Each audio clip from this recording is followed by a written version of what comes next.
Sometimes the best things in life come when you stop waiting for permission and just take what's yours. Delma Rigg learned that lesson at 63 when she paid $1 for an old trading post that nobody wanted. The building sat empty since the 1800s, all broken wood and shadows. Everyone said she was foolish. But Delma had lived alone on the mountain for 40 years, and she knew something about places that held their breath. Under the floorboards, she found a hidden stairwell going down into darkness. At the bottom was a locked door with no key. Behind that door was something that had been buried for over 100 years. What was hidden down there? And why does someone still want it to stay secret? Before we jump back in, tell us where you're tuning in from. And if this story touches you, make sure you're subscribed, because tomorrow I've saved something extra special for you. The mountain had been Delma Rigg's home for 40 years, and in all that time, she'd never once regretted the choice to leave the world behind. Her cabin sat at the end of a rutted dirt road that climbed 3 miles up from the valley floor, perched on a rocky outcrop where the pines grew thick and the air smelled like snow, even in summer. She'd built most of it herself, log by log, nail by nail, back when her hands were steadier and her back didn't complain about every little thing. The red skirt had been with her almost as long as the cabin. Bright as a cardinal against the grey-green of the mountain landscape, it was the one piece of colour she refused to abandon. Her late mother had worn red, always red, claiming it was the colour of women who didn't apologise for taking up space in the world. Delma had taken that lesson to heart. Even now, at 63, with silver streaking through her dark hair and lines mapping the years around her eyes, she wore that red skirt like armour. Most days followed a comfortable pattern. She rose with the sun, made coffee on the wood stove, and walked the perimeter of her property, checking for elk damage to the young aspens she'd been nursing along. She kept a garden that produced more than she needed, and she canned what she couldn't eat fresh. Twice a month she drove down to Shale Creek for supplies, and that was about as much human contact as she required. Shale Creek wasn't much of a town, maybe 300 people if you counted generous and included the ranches spread out in every direction. It had one main street with a general store, a post office that doubled as a gas station, a diner that served breakfast all day, and a library housed in what used to be someone's front parlour. The people were polite enough to Delma, but there was always a distance, a careful space they maintained around the woman who'd come from somewhere else and chosen to live apart. Nobody remembered anymore why she'd come. It had been 1985, and she'd arrived in an old pickup truck with everything she owned packed in the bed. She'd bought the land for cash, filed the paperwork, and disappeared up the mountain. Over the years, rumors had filled the gaps: a bad marriage, a family tragedy, a crime she'd fled. The truth was simpler and sadder than any of their stories, but Delma had never felt the need to correct them. Let them wonder. She'd learned early that silence was often the best defense. The general store was run by a man named Howard Pickens, who'd inherited it from his father and would probably pass it to his daughter when the time came. He was friendly in that distant mountain way, always ready with a nod and a weather comment, never pushing for conversation. The postal clerk, a thin woman named Louise, had a sharper curiosity, but had learned over the decades that Delma wouldn't feed it. There was one person in Shale Creek who'd shown something closer to genuine interest, and that was Opal Winters, the librarian. Opal was 76, sharp as broken glass, and possessed the kind of memory that made her dangerous at town council meetings. She'd been kind to Delma from the beginning, never prying, but always available if conversation was wanted. Over the years, they'd developed a quiet friendship built on book recommendations and the occasional shared pot of tea. It was Opal who'd first mentioned the trading post.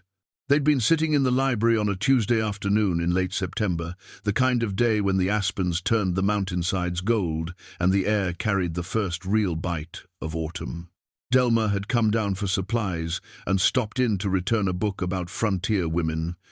"They're finally selling the old Mordaunt place," Opal had said, looking up from the stack of returns she was processing. "Can you imagine? Sat empty all these years, and now someone at the county decided it's time to auction it off." Delma had glanced out the window toward the east end of town where the old building stood, barely visible through the pines. She'd noticed it before. Hard to miss, really, even in its decay. It was a massive log structure, 2 stories, with a covered porch that sagged dangerously and windows that were mostly broken or missing entirely. "Seems like more trouble than it's worth," Delma had said. "Oh, it is," Opal agreed. "Nobody wants to touch it. Bad history, people say. The Mordaunt's built it in 1847, ran it as a trading post for a few years, then just up and abandoned it, left everything inside, supposedly. The family moved east and never came back. What kind of bad history?" Opal had shrugged, but there was something careful in the gesture. The kind nobody talks about anymore. Old frontier justice, probably. Or injustice, more like. This town's got plenty of stories buried deeper than graves. The comment had stayed with Delma. She'd driven past the trading post on her way out of town that day, slowing down to get a better look. The building stood on a lot that backed up against a stretch of original pinewood, dark and thick.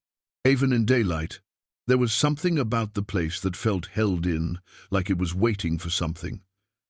3 weeks later, Delma attended the auction. It was held on the county courthouse steps, a formality more than anything since nobody expected bidders. The auctioneer, a bored-looking man from the county assessor's office, had rattled through the details: lot size, structure condition, sold as is with no warranties. "Opening bid is $1, he'd announced. Delma had raised her hand. The auctioneer had blinked at her, surprised. Going once, going twice. He'd paused, clearly hoping someone else might jump in, but the handful of locals watching had just stared. "Sold to bidder number 7 for $1. The paperwork took 15 minutes. Delma paid in cash from her coat pocket, accepted the deed, and walked back to her truck, aware of the eyes following her. Let them stare. She'd paid her $1, and the place was hers. Howard Pickens had stopped her in the parking lot. "You sure about this, Delma? That building's ready to fall down. Could be dangerous." "I'll manage," she'd said. "It's just, well, folks say, there's a reason it stayed empty so long. Might be you'll find more trouble than you're bargaining for." "I've lived alone on the mountain for 40 years, Howard.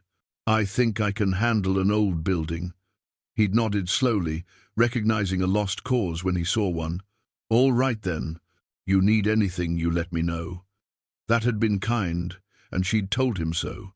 But kindness and interference were different things, and Delma had learned the difference young. The first time she'd entered the trading post, she'd gone prepared.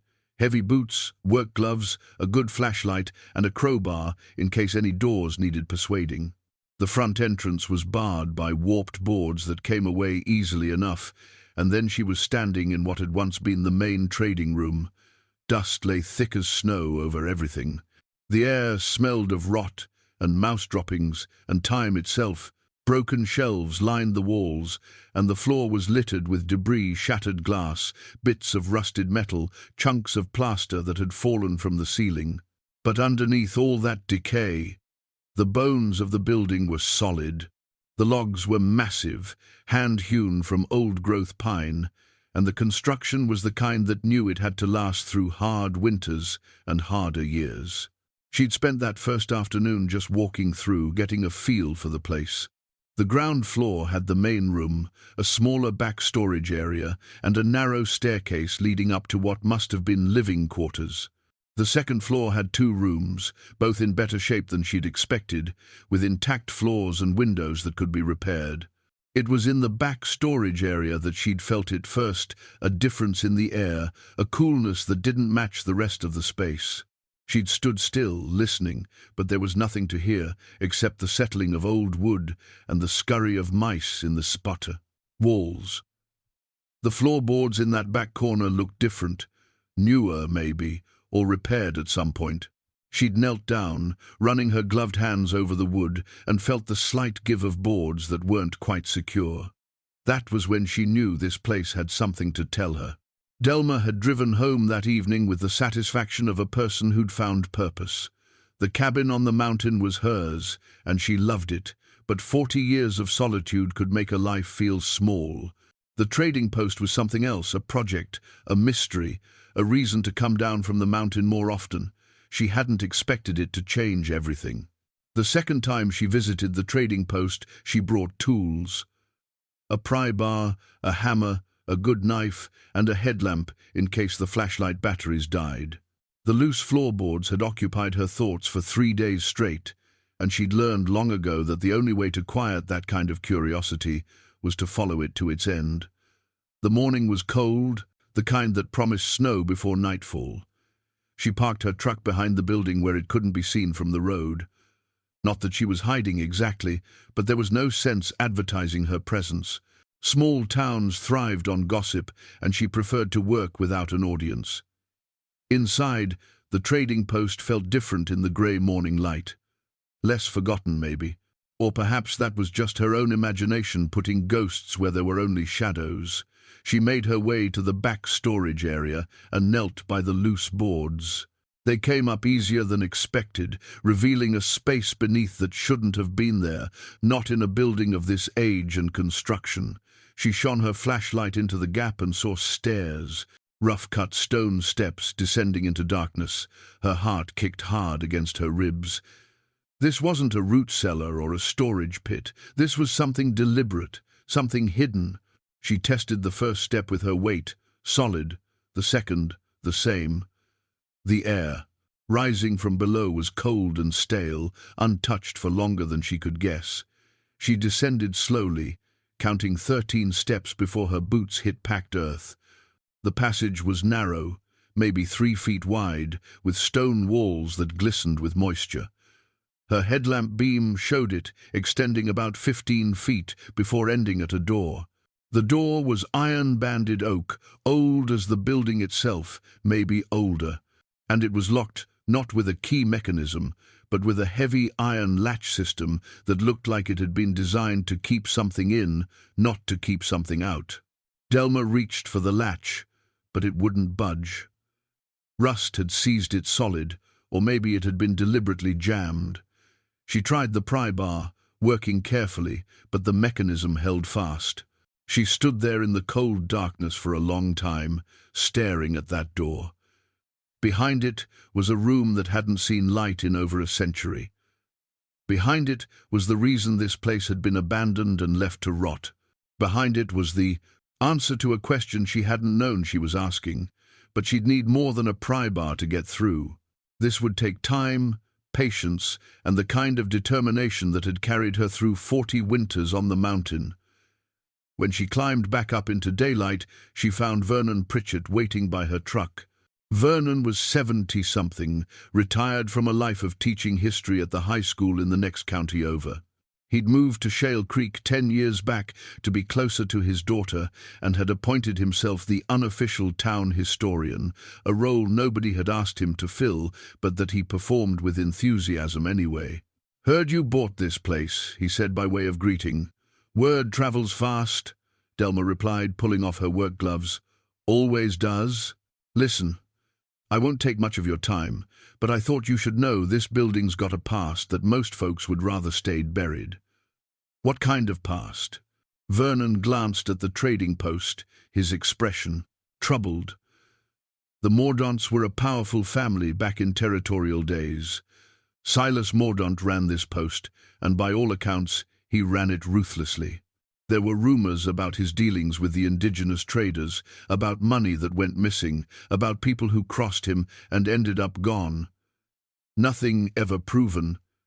But, he paused, his daughter disappeared in 1851. Leonora. The story was, she ran off, but my grandmother used to say otherwise. What did your grandmother say?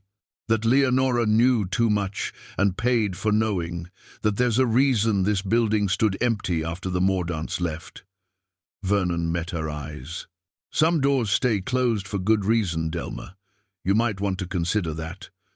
After he left, Delma sat in her truck for a while, watching the shadows lengthen across the pines.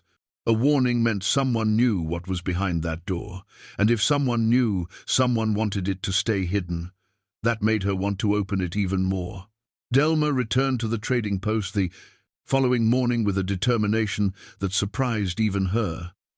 She'd spent the night researching old lock mechanisms and iron oxidation, reading by lamplight until her eyes ached. The door in the cellar had become more than just an obstacle, it was a challenge, and Delma Rigg had never been one to walk away from a challenge. The day was overcast, the kind of grey that made everything look older and more worn. She parked in her usual spot behind the building and carried her new supplies inside: penetrating oil, a wire brush, a small sledgehammer, and a set of cold chisels. If she couldn't finesse the latch open, she'd persuade it with force. The descent into the passage felt different this time, familiar in the way that repeated actions become routine even when they shouldn't be. The stone walls pressed close, and her breath misted in the cold air. At the bottom, the iron-banded door waited, as impassive as it had been the day before. She started with the penetrating oil, working it into every crevice of the latch mechanism, letting it seep into the rust-frozen metal. While she waited for the chemical to do its work, she examined the door more carefully. The wood was thick, 3 inches at least, and reinforced with iron bands that had been hammered and riveted by someone who knew their craft. This door had been built to last, built to hold, but it was the marks on the doorframe that made her pause. Scratches, dozens of them, some shallow and some deep enough to have splintered the wood. They were concentrated around the latch side, clustered at about shoulder height. Someone had tried to get out. The realization settled over her like cold water. This wasn't just a locked room. This was a prison. She went to work on the latch with renewed purpose, using the wire brush to scrape away layers of rust, then applying more oil, then working the mechanism gently with a chisel. It took 2 hours of patient, repetitive effort before she felt something give just the slightest movement, but movement nonetheless. Encouraged, she kept working. The latch was a simple but robust design, a heavy bar that slid into a bracket on the doorframe. The bar had to be lifted and pulled simultaneously, and rust had welded it into place. But rust could be broken, and Delma had patience. Another hour passed. Her shoulders ached and her hands cramped, but the latch was moving now, a fraction of an inch at a time. She was close, maybe another day's work away from getting it open. That was when she heard footsteps above. Delma froze, listening. The trading post was supposedly hers alone, the deed registered and recorded. But the footsteps were real, moving across the floor overhead with purpose. They stopped near the back storage area, right above where she stood. She heard the floorboards creak as someone walked across them, then silence. A long, listening silence. Then the footsteps retreated, faster now, and the front door slammed shut. Delma waited 5 full minutes before climbing the stairs. Her heart hammered, and she held the sledgehammer ready. When she emerged into the back storage area, she found the space empty but disturbed. Someone had been through here, moving things, looking at things, and on the floor, weighted down with a rock, was a piece of paper. She picked it up. The message was written in block letters with a heavy marker: "Some doors stay closed for good reason."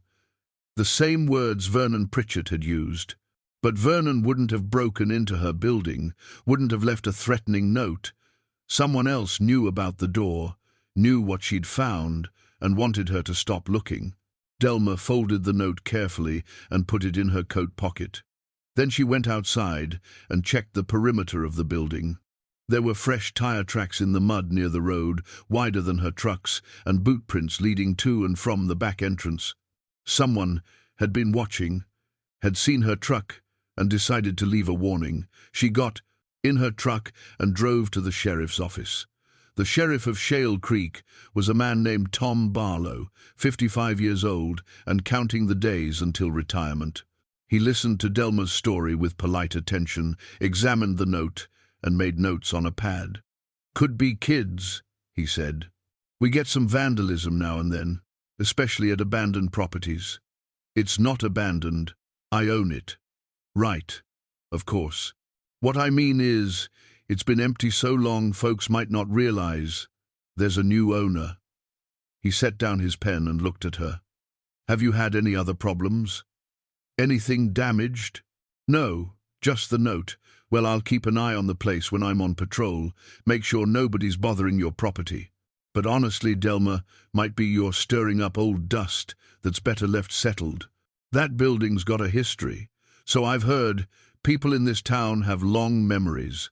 Some of them might not appreciate someone digging around in the past.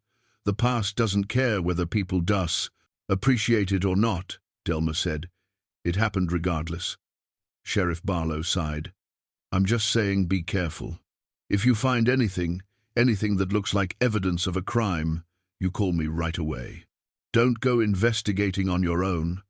Delma thanked him and left, knowing full well she wouldn't be calling anyone until she knew exactly what she was dealing with.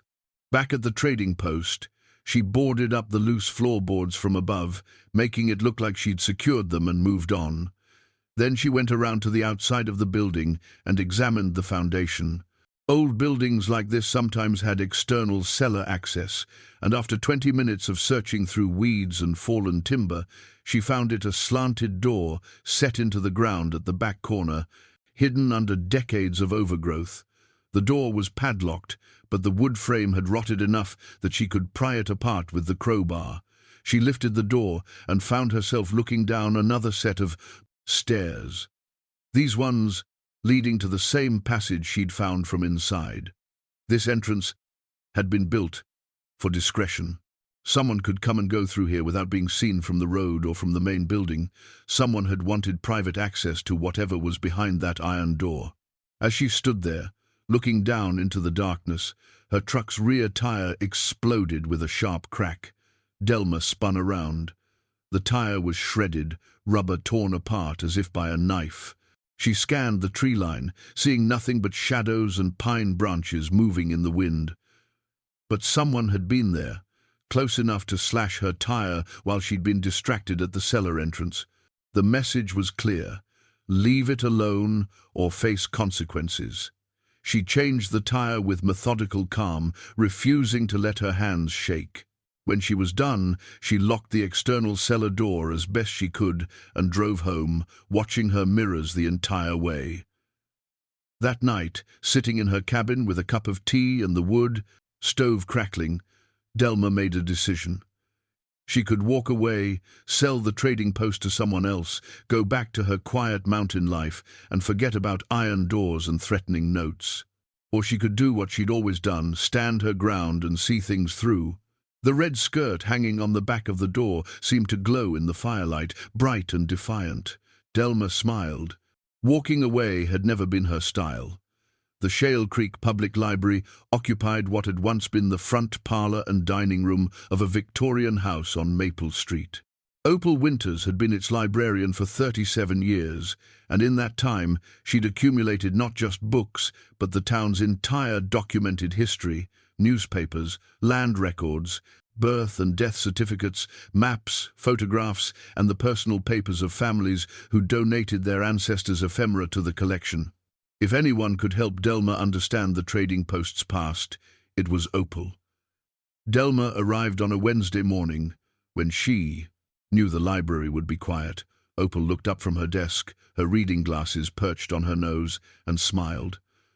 "I wondered when you'd come," she said. "Heard you had some trouble out at the Mordaunt place. News travels fast, always does. Come on back, I'll put the kettle on." They sat in Opal's office, a cramped room lined with filing cabinets and reference books, drinking Earl Grey from mismatched china cups. Delma told her everything: the hidden passage, the iron door, the threatening note, the slashed tire. Opal listened without interrupting, her sharp eyes never leaving Delma's face. When the story was finished, she set down her cup and said, "You've opened something that a lot of people want to stay closed, so everyone keeps telling me. But nobody will say what it is. That's because most people don't actually know. They just know the story they were told, that the Mordaunts left suddenly, that there was something wrong with the family, that the building should be avoided. But the why of it got lost over time." Opal stood and went to one of the filing cabinets. "I've been collecting pieces of this puzzle for years. Let me show you what I have. She pulled out a folder, thick with papers, and spread them across the desk. The first document was a land deed from 1847, transferring ownership of 200 acres to Silas Mordaunt. The second was a business license for the trading post. The third was a newspaper clipping from 1851. Delma read it carefully. The headline was simple: "Local merchant relocates to Kansas City." The article explained that Silas Mordaunt had decided to pursue opportunities in more developed territories and had closed his trading post operations in Shale Creek. It mentioned his wife, who had died the previous year, and his daughter Leonora, who would be accompanying him east. "Standard frontier newspaper," Opal said. "People came and went all the time. But look at this." She pulled out another clipping from 3 months later, this one from a Kansas City paper. It was a death notice for Silas Mordaunt, who had succumbed to pneumonia shortly after arriving in the city. "And here's where it gets interesting," Opal continued. "There's no record of Leonora after that, no marriage certificate, no property records, no death certificate. She just vanishes from history. Maybe she married and changed her name. Maybe. But I found this." Opal handed her a handwritten letter, the paper so old it was brown at the edges. It was dated June 1851 and addressed to the Territorial Marshal's office. The handwriting was educated, precise, asterisk. "Dear Sir, I write to report irregularities in the trading practices of Silas Mordaunt of Shale Creek. I have personal knowledge of theft, fraud, and violence committed against indigenous traders who have no legal recourse. I request an investigation be opened immediately. Time is of the essence. Respectfully, L.M. Asterisk, L.M., Delma said.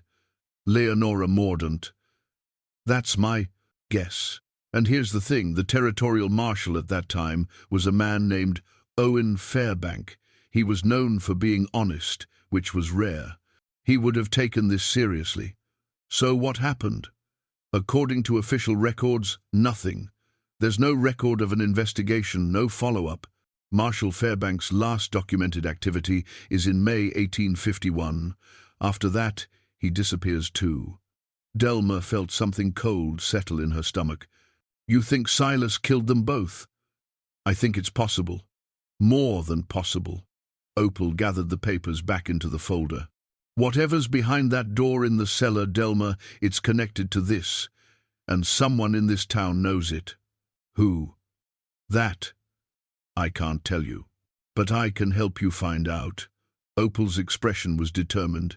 "I've spent my whole life cataloging other people's stories. Maybe it's time to uncover this one." Over the next week, Delma and Opal worked together. Delma continued her efforts on the cellar door, slowly working the indelma. Rusted latch loose. Opal searched through archives and contacted historical societies in other counties, looking for any mention of Leonora Mordaunt or Owen Fairbank. It was during this time that Delma found the ledger fragment. She'd been working on the second floor of the trading post, clearing debris and assessing the structural damage, when a piece of the ceiling came loose. Behind the rotted plaster was the building's original log framework, and wedged between 2 logs was a piece of paper. It was a fragment of an accounting ledger, the kind merchants used to track inventory and transactions. The paper was water-stained and torn, but several entries were still legible. They were dated February through April of 1851, and they recorded transactions in amounts that seemed too large for a frontier trading post. One entry stood out, asterisk L. Mordaunt, final payment received. Account closed. Matter resolved. Asterisk. The entry was dated the 23rd of April, 1851, and the amount was $500. A fortune in frontier currency. Delma photographed the fragment and brought it to Opal. They studied it together, trying to parse its meaning. Final payment for what? Opal wondered. And what matter was resolved? Maybe she was buying something. Or maybe... Delma stopped, struck by a darker thought. Maybe someone was paying to keep her quiet. You mean a bribe? Or payment for silence? If she threatened to expose her father's dealings, maybe he paid her off. But the letter to the marshal was dated June. If the account was closed in April, why would she still be writing to authorities in June? It didn't make sense. Not yet.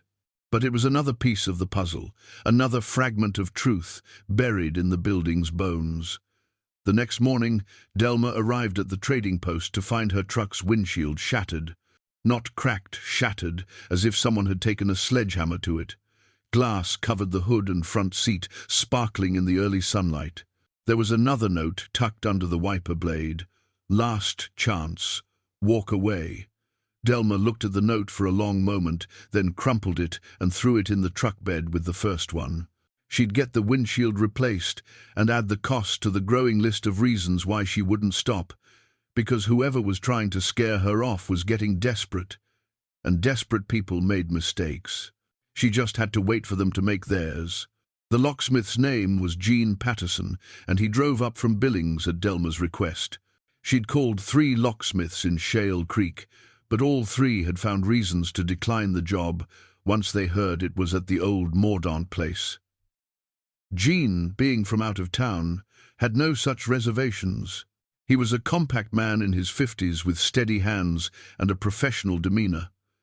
Delma led him down into the passage and showed him the iron door.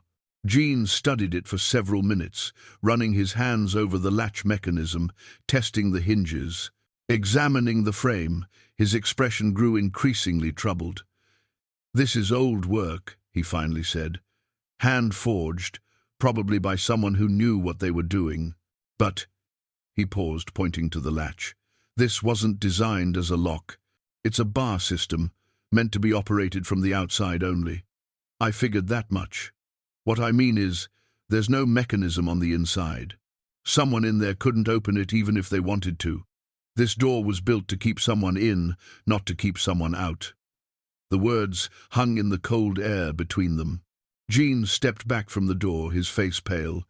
"Ma'am, I don't know what you're looking for behind there, but I'm not sure I want to be part of finding it.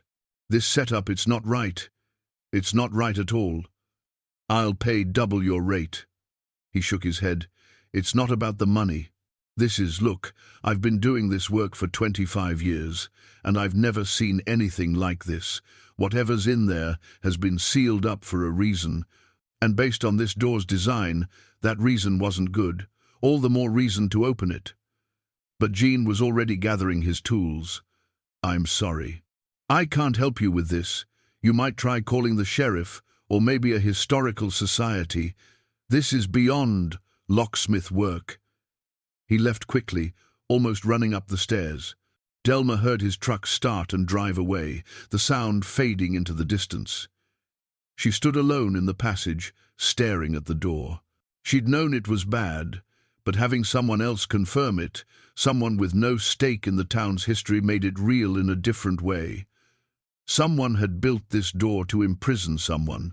Someone had sealed another human being behind iron and stone and left them there. The question was who, and whether they were still there. Delma worked on the latch for another hour, making slow progress.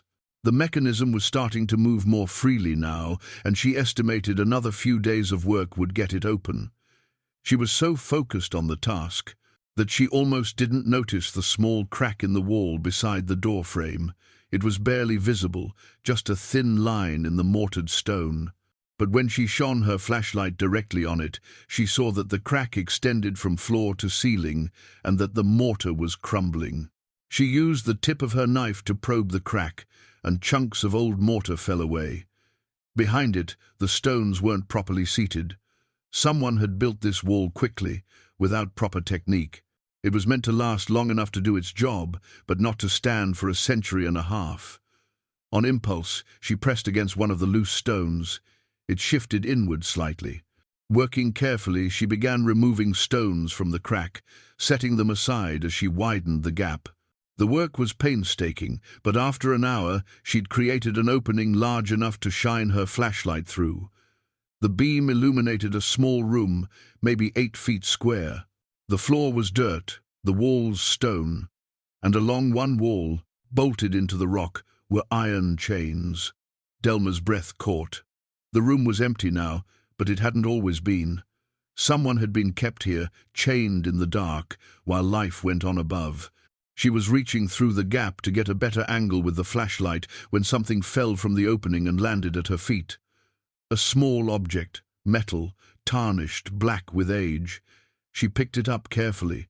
It was a locket, the kind women wore on chains around their necks. The clasp was broken, as if it had been torn off. Back at her cabin that night, Delma cleaned the locket with jewelry polish and a soft cloth. Gradually, the tarnish came away, revealing silver underneath, engraved with a delicate pattern of vines. The locket opened with gentle pressure. Inside were 2 photographs, the old type printed on thin metal. They showed 2 women, both young, both dressed in the plain, practical clothing of frontier life. One had dark hair and strong features. The other was lighter, with a softer face and eyes that looked directly at the camera with unsettling intensity. On the inside of the locket's cover was an inscription so small she had to use a magnifying glass to read it. Asterisk sisters in all but blood, L and J, 1849. Asterisk L, Leonora Mordaunt, J. Someone whose name Delma didn't know yet. She brought the locket to Opal the next morning. Opal examined it carefully, her expression growing more intent as she studied the photographs. "These are daguerreotypes," she said. "Expensive for the time, especially out here. Someone valued these women enough to pay for permanent images." "Can you identify them?" "The darker-haired woman matches the one description I have of Leonora Mordaunt, taken from her father's obituary, which mentioned his dark-haired daughter of considerable learning. The other," Opal paused, thinking. "There were several Métis trading families in this area in the 1842. The Renards, the Larocques, the Moreaus. This woman's features could be Métis." "What does that mean?" "It means Leonora had a close friendship with a woman from one of the indigenous trading families. Close enough to commission a daguerreotype together, close enough to inscribe it with words about sisterhood." Opal met Delma's eyes. In that time and place, that would have been unusual. Noteworthy. Would it have been dangerous, depending on her father's views? Possibly. If he was the kind of man who cheated indigenous traders, he wouldn't have approved of his daughter forming close bonds with their families. Delma thought about the ledger fragment, about the letter to the marshal, about the room with chains on the wall. A picture was forming, piece by terrible piece. That afternoon, she returned to the trading post. She'd brought better tools this time, a proper stonemason's hammer and chisel set, purchased from a hardware store 3 towns over. She was done with patience and careful work. It was time to break through. She worked for 6 straight hours, removing stones from the wall, widening the gap until it was large enough to climb through. Her shoulders ached and her hands were raw, but as the sun began to set, she finally had an opening. She shone her flashlight through one more time, sweeping the beam across every surface of the small cell. The chains on the wall, the dirt floor, the stone ceiling barely 6 feet high.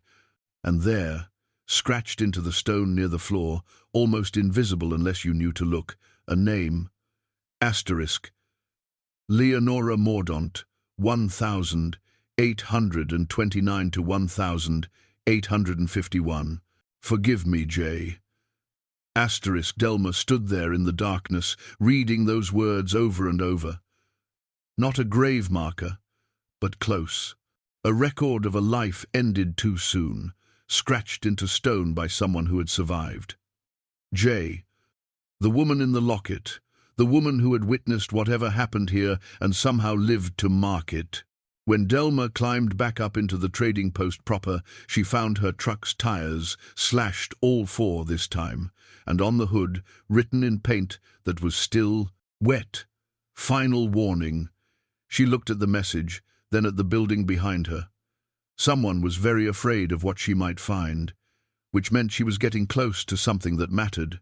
She called a tow truck and waited, sitting on the tailgate in the gathering dark. The red skirt was smudged with stone dust, and her hands hurt, but she felt more alive than she had in years. Some truths demanded to be told, no matter who wanted them buried. Delma changed her approach. If someone was watching the trading post during the day, she'd work at night. If they wanted to intimidate her, she'd stop giving them opportunities. She drove to the trading post after dark, parking 2 streets over and walking through the pine woods to approach from the back. She brought a camping lantern, tools, and enough determination to break through whatever remained between her and the truth. The passage down to the cellar felt different at night, colder somehow, though that was probably imagination. She'd widened the hole in the wall enough to squeeze through easily now, and she'd brought a tarp to lay on the dirt floor while she worked. The cell itself was exactly as she'd seen it through the gap. 8 feet square, stone walls, dirt floor, and those awful chains bolted to the rock. She examined them closely. They were short, maybe 3 feet of length, which meant anyone shackled here wouldn't have been able to stand upright or move more than a few steps. This hadn't been temporary confinement. This had been designed to break someone. She searched the cell methodically, running her hands along every stone, probing every crack in the floor. It took an hour before she found another loose stone, this one near where the name had been scratched into the wall. Behind the stone was a small, hollowed-out space, and in that space was a book. Delma pulled it out carefully. It was a journal, leather-bound, the pages brittle with age and moisture damage. She carried it back, through the gap and up into the trading post, where she could examine it properly by lantern light. The first page had a name written in careful script, * Leonora Mordaunt, My Private Thoughts, 1849. * Delma's hands trembled slightly as she turned the pages. The entries were dated, starting in January of 1849 and continuing through to December of 1850. The early entries were ordinary observations about weather, notes about books she'd read, complaints about the isolation of frontier life. But as the months progressed, the tone changed. * The 15th of March, 1849. Josette came to trade today. Father was cruel to her as always, shortchanging her furs and making insulting remarks. After he left, I found her outside and apologized. She was kind about it, kinder than he deserved. We spoke for nearly an hour. She knows so much about the land, about surviving here. I wish I could learn from her properly. * The 3rd of April, 1849.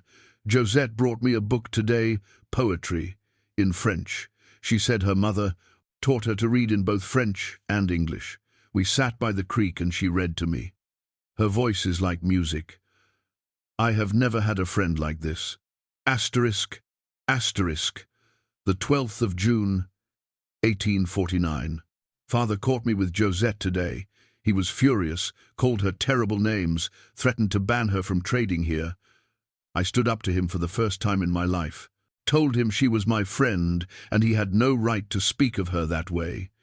He struck me. Josette left before it could get worse. I think I hate him. * Delma read on, watching the relationship between Leonora and Josette deepen through the pages. They met in secret, away from the trading post. They shared books and stories.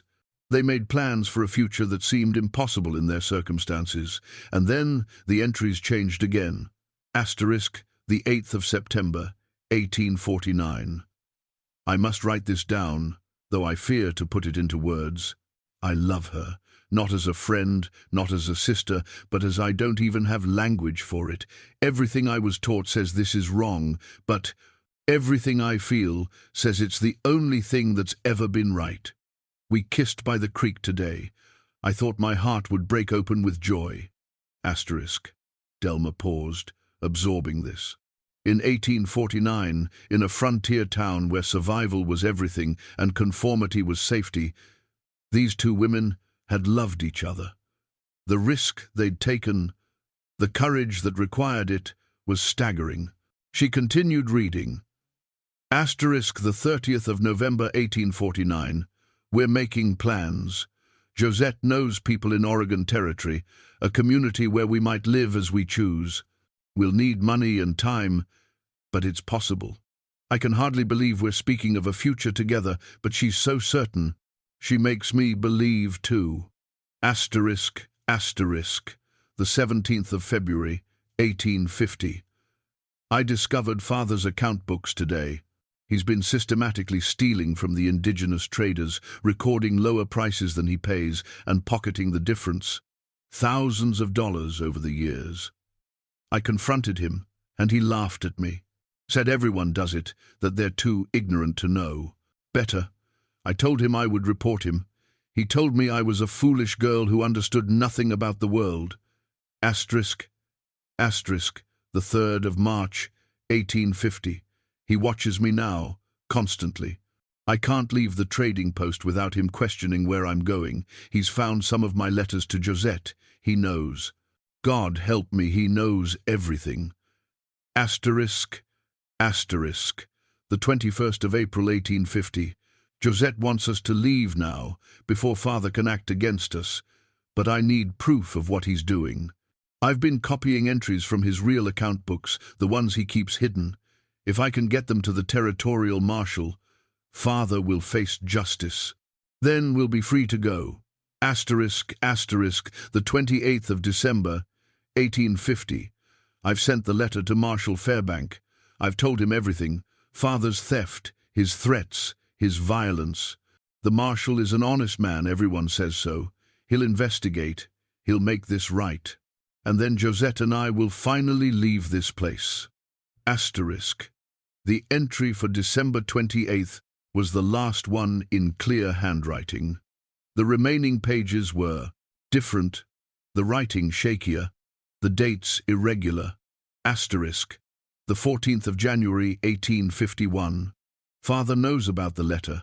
I don't know how, but he knows. He's locked me in my room. He says I've betrayed him, betrayed the family. He says I'll stay here until I agree to forget about Josette, forget about the marshal, forget about everything. Asterisk, asterisk, the 2nd of February, 1851. Still, locked in. He brings food once a day, never speaks. I hear him with other men sometimes, planning something. I'm afraid. Asterisk, asterisk, the 19th of March, 1851. The marshal came today. I heard voices downstairs, Father's and others. Then, silence. Later, Father came to my room. He said the marshal had an accident. He said I needed to understand how serious this was. He said if I ever spoke about any of this again, Josette would suffer for it.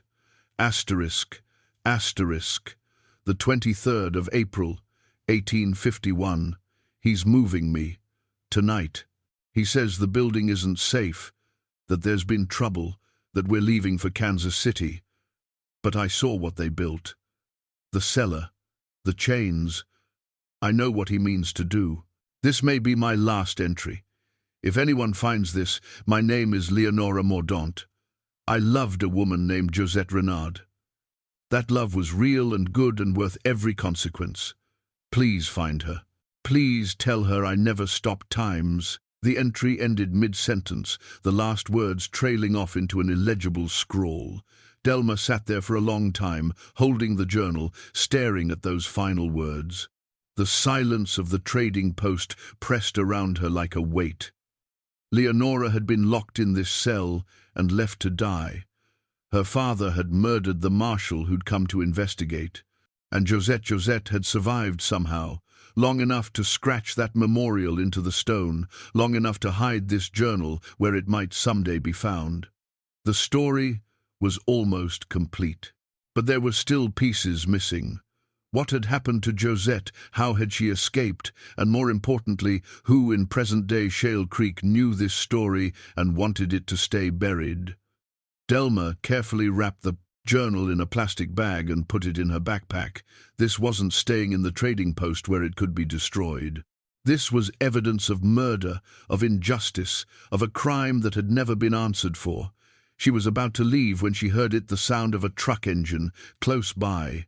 Headlights swept across the front windows of the trading post. She killed her lantern and moved to the window, staying in shadow.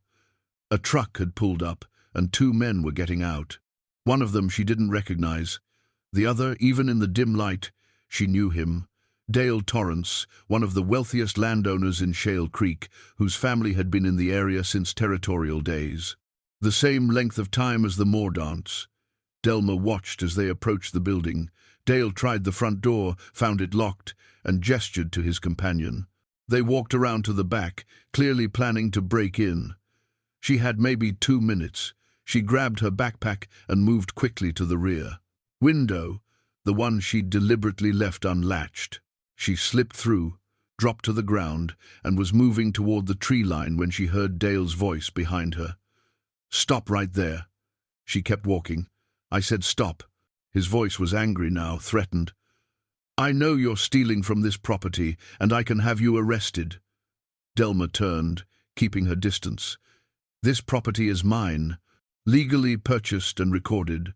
Whatever I take from it belongs to me. You don't understand what you're dealing with," Dale said, moving closer. "That building has history, family history, my family's history, things that should stay private." "Private?" Delma hefted her backpack. "Or buried. Some things are buried for good reason, to protect people, to maintain order." "Whose order? And who's being protected?" Dale's face hardened. "Last chance. Sell me the building and everything in it. I'll pay fair market value. You walk away, go back to your mountain, and we all forget this happened. I'm not interested in forgetting, and I'm not selling." "Then you're making a mistake. A serious mistake." Delma smiled, though there was no warmth in it. "I've been hearing that a lot lately. It hasn't changed my mind yet." She walked into the trees before Dale could respond, moving quickly through familiar darkness toward where she'd parked. Behind her, she heard him shouting, but she didn't look back. She had the journal. She had Leonora's story. And tomorrow, she'd make sure that story was finally told. Delma spent the next morning in her cabin, photographing every page of Leonora's journal. She used her phone camera, making sure each image was clear and readable, then backed them up to 3 different cloud services. If something happened to the original, the words would survive. When she was satisfied with the documentation, she drove to Opal's house, a small craftsman bungalow on the quiet end of Main Street. Opal answered the door in her bathrobe, took one, looked at Delma's face, and said, "Come in. I'll make coffee." They sat at Opal's kitchen table while Delma told her everything, finding the journal, reading Leonora's entries, the confrontation with Dale Torrance. When she finished, Opal sat in silence for a long moment, her expression troubled. "Dale Torrance," she finally said. "His great-great-grandfather was Samuel Torrance. He was Silas Mordaunt's business partner." "Business partner in what?" "The trading post, officially. But if Leonora was right about the theft, then Samuel would have been involved." The Torrances were the other powerful family in Shale Creek back then. Between them and the Mordaunts, they controlled most of the commerce in this part of the territory. So if Silas went down, Samuel would have too. Exactly. And if Samuel helped cover up what happened to Leonora and the marshal... Opal stopped, thinking. Dale's family has always been prominent here. Old money, old influence. He's on the town council, chairs the Historical Preservation Committee, donates to every local cause. But that influence comes with a cost. If it got out that his family helped murder a territorial marshal and covered up the death of Leonora Mordaunt, it would destroy their reputation. That was over 170 years ago. Why would he care now? Because reputation is everything in a small town. Family name, family history, it matters. And because, if there's proof of murder, even after all this time, it raises questions about property law, about rights and restitution. The Torrance family owns half the commercial property in Shale Creek. Some of that was probably bought with stolen money. It opens doors nobody wants opened. Delma pulled the journal from her backpack and set it on the table. Then they're going to have to deal with those doors opening. This is evidence of a crime. Multiple crimes. It needs to go to the authorities. What authorities? The Territorial Marshal's office doesn't exist anymore. The sheriff answers to the town council. And guess who chairs that? Dale Torrance. His cousin, actually. But same thing. Opal picked up the journal carefully, as if it might crumble in her hands. We need to be smart about this. If we just hand this over to local law enforcement, it could disappear. We need to go hire State Historical Society, maybe the Attorney General's office. And we need to do it publicly, so it can't be buried again. How? Give me a day. I have contacts, people who care about historical truth. Let me make some calls. Delma agreed, though it felt like waiting when she wanted to act. She left the journal with Opal, trusting her to keep it safe, and drove back toward the trading post. She needed to keep searching, to find any other evidence that might exist. On the way, she stopped at the county assessor's office. It was a long shot, but property records went back to the beginning of the territory, and she wanted to see what else she could learn about the Mordaunts and Torrances. The clerk, a young woman named Amy who looked barely out of high school, pulled up the digital records and showed Delma how to search. Within minutes, Delma had the trading post's full property history displayed on the screen. 1,847. Silas Mordaunt purchases 200 acres and establishes trading post. 1,851. Property transferred to Samuel Torrance for $1 and other valuable consideration. 1,852. Property divided. Trading post structure and 2 acres retained by Samuel Torrance. Remaining 198 acres sold to various buyers. 1,853 to 2024. Various transfers and inheritance records within the Torrance family. 2024. Property sold by estate of Harold Torrance to Shale Creek County for back taxes. 2024. Property auctioned, purchased by Delma Rigg for $1. Other valuable consideration, Delma murmured. What does that mean? It's legal language for when property changes hands for reasons other than money, Amy explained. Could be payment of debts, services rendered, lots of things. It's deliberately vague. Or it meant Samuel Torrance had received the trading post in exchange for helping Silas Mordaunt cover up murder. Delma printed the records and drove to the library. Opal was already there, looking excited. I found something, she said. Come look at this.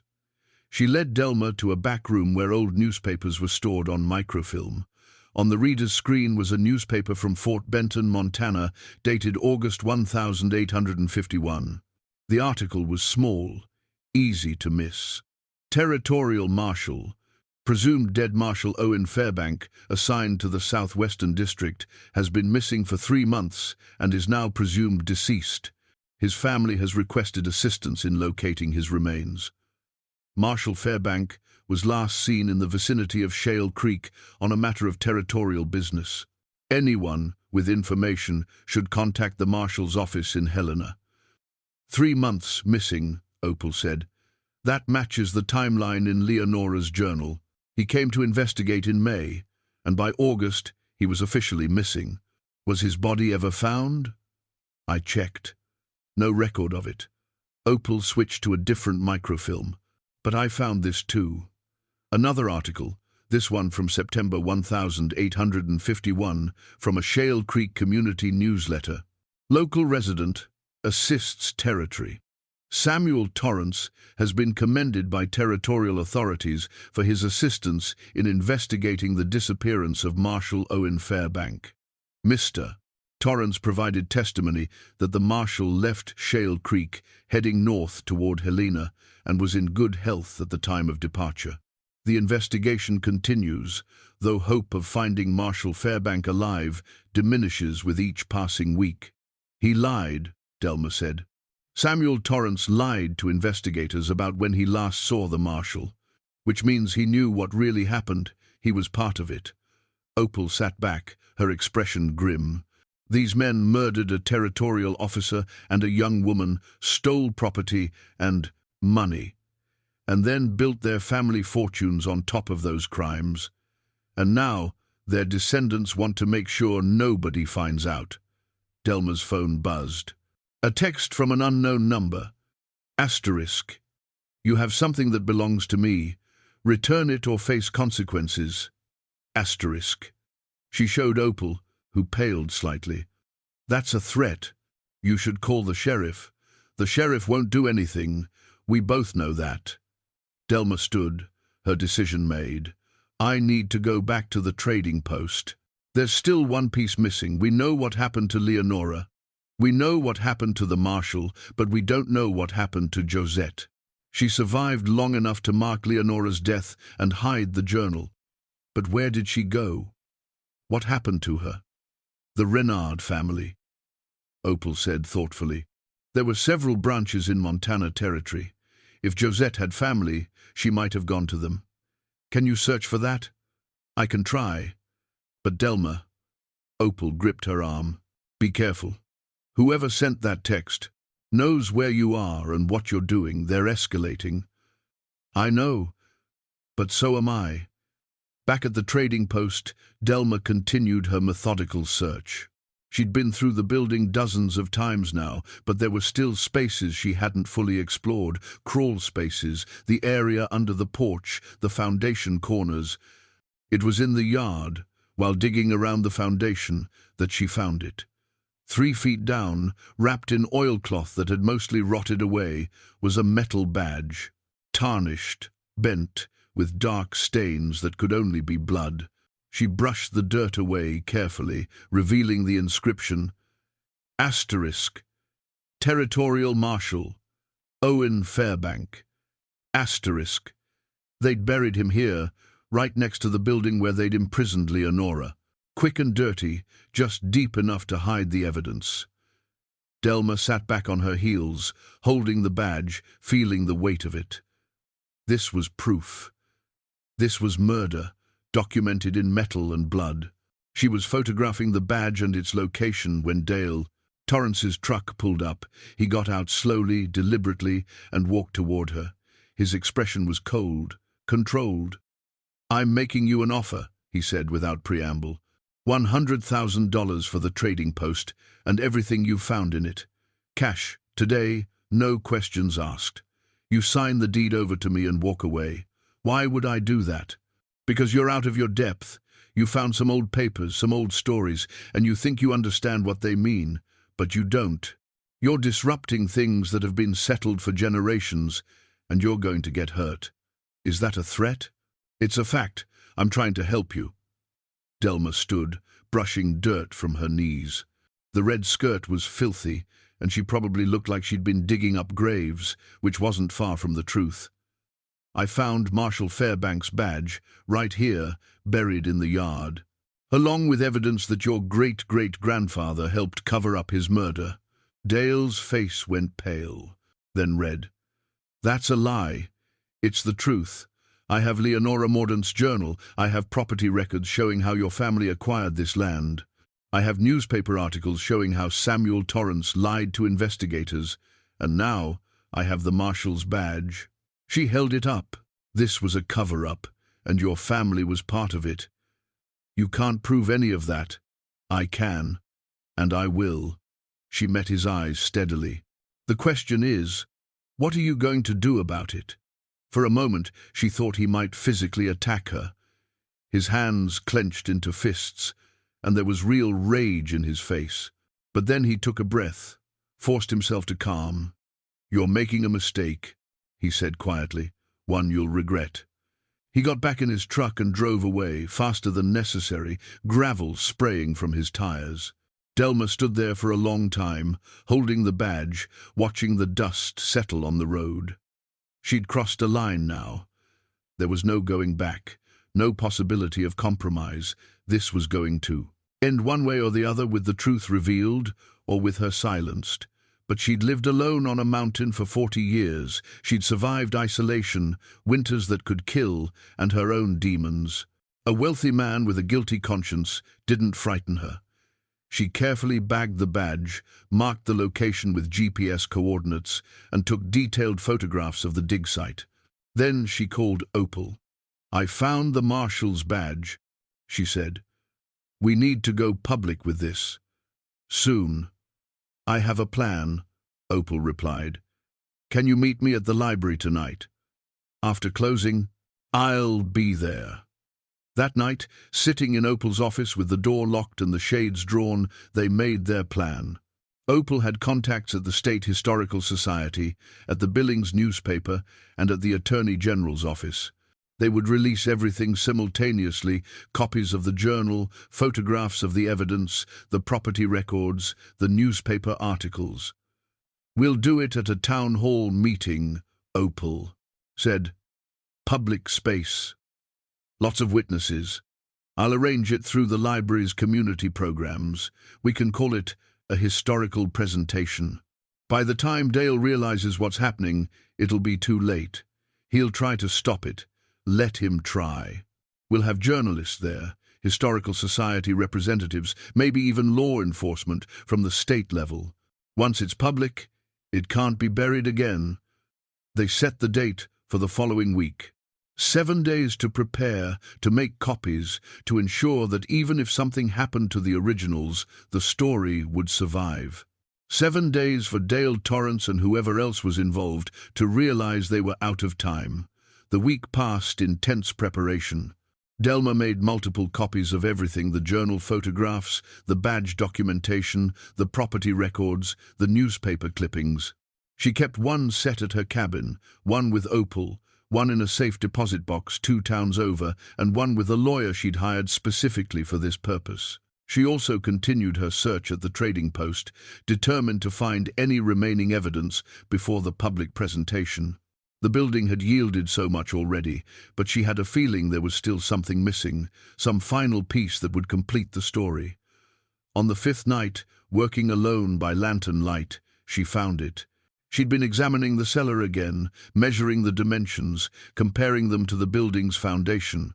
Something had bothered her about the space. The cell where Leonora had died was only 8 feet square, but the external dimensions of the foundation suggested there should be more room. She spent an hour tapping on walls, listening for hollow sounds, until she found it a section of the wall that sounded different, less solid. She attacked it with a sledgehammer, breaking through the old mortar, and discovered that behind the first wall was a second space.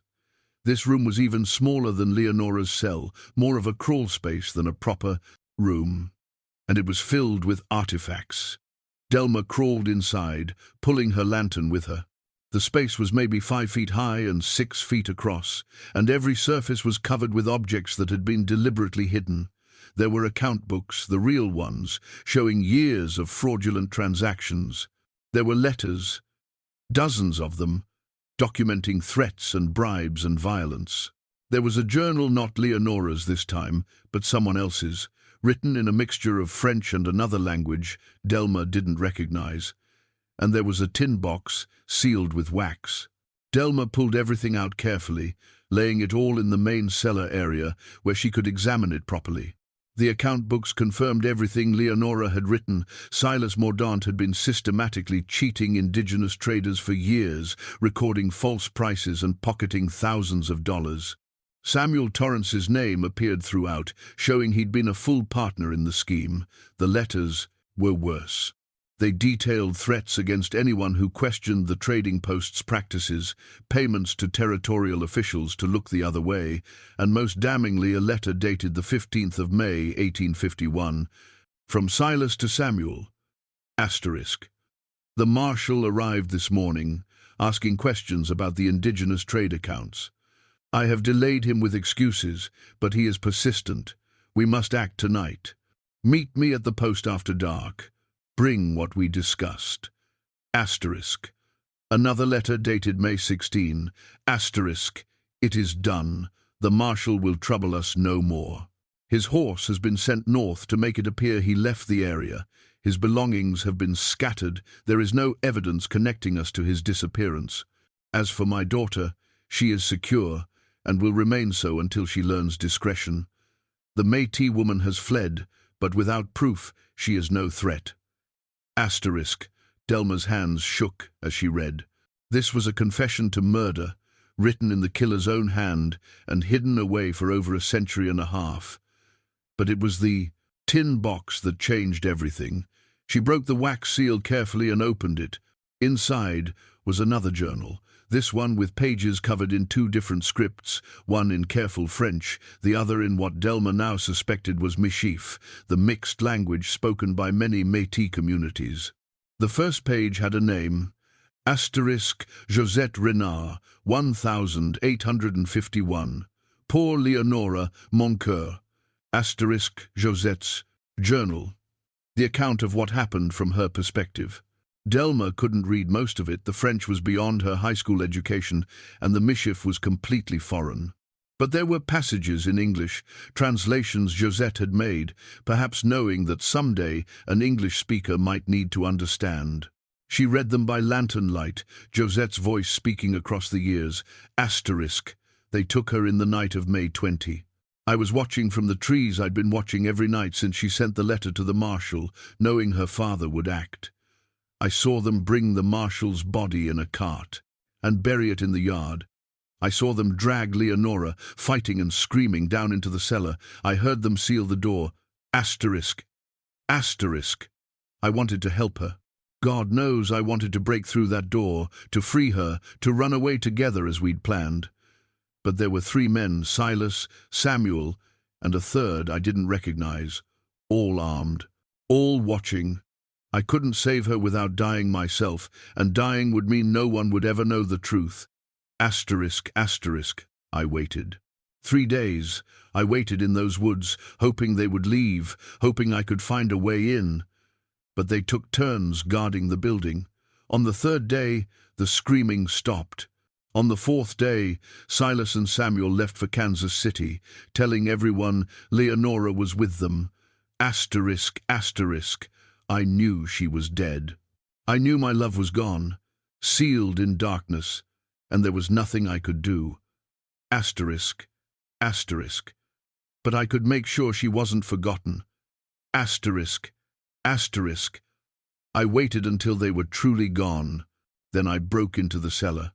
The door was barred, but I went through the wall. The stones weren't properly set, and I'm strong from years of trapping and hunting. It took me 2 days to make a hole large enough to fit through. Asterisk, asterisk. She was there, still chained, still in the dark. I cut her free and held her and wept until I had no tears left. Asterisk, asterisk. I couldn't bury her properly. I had no tools, no time, and the ground was too hard. So I marked the wall with her name and our years together. I took her journal from where she'd hidden it and placed it where someone might find it someday. And I wrote this account in French so my people might read it, in English so others might understand. Asterisk, asterisk. I am sealing this with all the evidence I could gather, the account books I stole from Silas's office, the letters I found, everything that proves what they did. I'm hiding it in a place they'll never think to look, behind the wall where they kept my beloved. Someday, someone will find it. Someday, the truth will be told. Asterisk, asterisk. To whoever reads this, my name is Josette Renard. I was born in 1830 to Marie Renard and Jean-Baptiste Lafleur. I loved a woman named Leonora Mordaunt more than I loved my own life. She was murdered for trying to do what was right, and the men who killed her were never punished. Asterisk, asterisk, I cannot stay here. There is nothing left for me in this place but ghosts and sorrow. I'm going north, back to my mother's people in Red River country. If I survive the journey, I'll tell this story to anyone who will listen. If I don't survive, then let this journal be my testimony. Asterisk, asterisk. Leonora believed in justice. She believed in truth. She died, believing someone would care enough to make things right. Asterisk, Asterisk. Please prove her right. Asterisk. Asterisk. Please let her death mean something. Asterisk. The entry was dated the 3rd of July, 1851, and it was the last one in the journal. Delma sat there in the cellar, surrounded by evidence of murder and theft and buried truth, and wept. For Leonora, locked in darkness and left to die. For Josette, forced to leave the woman she loved behind. For the Texan justice that had never come. For the story that had been deliberately forgotten. But Josette had been right about one thing. Someone had cared enough. Someone had found the truth. Delma gathered everything carefully, the journals, the account books, the letters, the tin box. She carried them all upstairs and out into the cool night air. The stars were brilliant overhead, the kind of clarity that only came in the mountains, and for a moment she let herself imagine Josette making that same journey north, carrying the same grief, holding on to the same hope. She had everything now, the complete story, documented in the words of the people who'd lived it. In 2 days, at the town hall meeting, she would tell it. She would give Leonora and Josette the justice they'd never received. She was loading the evidence into her truck when she smelled smoke. The trading post was on fire. Flames were already climbing the back wall, spreading faster than should be possible. Someone had used accelerant, lots of it, and the old dry wood was catching like kindling. Delma ran to her truck and grabbed the fire extinguisher she kept behind the seat. She sprayed it at the flames, but it was useless. The fire was already too big, too hot. She called 911, reported the fire, and then stood helplessly as the building she'd fought so hard to preserve burned. The volunteer fire department arrived 20 minutes later, but by then the trading post was fully engulfed. They could only keep it from spreading to the surrounding trees. Delma watched it burn, feeling numb. All that history, all that evidence of the building's past, gone. If she hadn't taken everything out tonight, if she'd waited even one more day, the proof would have been destroyed. Sheriff Barlow arrived and stood beside her. "Arson," he said flatly. "Third fire in the county this month. We've got a problem." "This wasn't random vandalism," Delma said. "Someone tried to destroy evidence." "Evidence of what?" "Murder, corruption, a cover-up that's lasted over 170 years. She turned to face him. "I have proof, Sheriff. Documents, journals, confession letters. And someone wants them destroyed badly enough to burn down a historic building." Barlow looked at her for a long moment. "You're talking about the Mordaunt case. You know about it? Everyone in this town knows about it one way or another. Most of us just know enough to leave it alone." He sighed. "But if you've got real evidence, documented evidence, then I need to see it. Come to the town hall meeting Tuesday night. I'm presenting everything then." "Does Dale Torrance know about this?" "Yes." "Then you'd better watch yourself. The Torrances have a lot to lose if this story gets out."